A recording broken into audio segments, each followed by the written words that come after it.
உரிமை குரல் நண்பர்களுக்கும் வணக்கம். சீமானுடைய பொதுக்கூட்டங்கள் எதுவுமே நடக்கக்கூடாது அப்படின்ற நோக்கத்தில் சீமானுக்கு பார்த்தீங்கன்னா ஒரு மாபெரும் சதி நடக்க போகுது. அது என்னன்றதை இந்த வீடியோவில் முழுமையாக பார்க்க போகிறோம். வாங்க பார்க்கலாம்.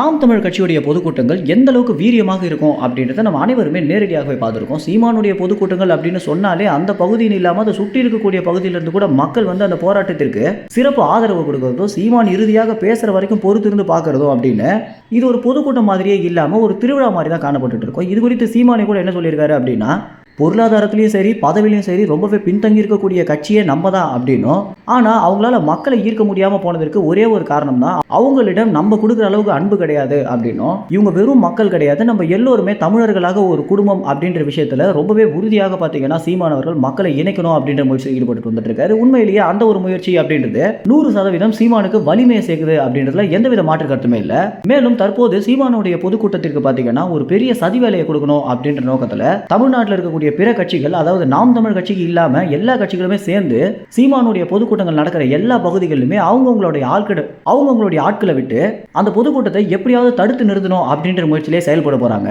உதாரணத்துக்கு முன்பு ஒரு மேடையில காளியம்மாள் பேசும்போது மது பாட்டில் வீசி எறிஞ்ச குண்டர்கள், அதற்கு பிறகு ஈரோடு இடைத்தேர்தலின் போது நாம் தமிழ் கட்சியுடைய நிர்வாகிகள் மேல கல்லை விட்டு வீசி எறிஞ்சதும், இந்த மாதிரி தொடர்ச்சியாகவே வெறும் வாய் வார்த்தையாக இருந்த ஒரு மோதல் அடிதடி வரைக்கும் மாறும் அப்படின்னு யாருமே எதிர்பார்த்திருக்க மாட்டாங்க. இந்த அளவுக்கு நாம் தமிழ் கட்சி மேல உள்ள கோபம் ஒரு பெரிய வன்மமாகவே மாறி இருக்கு.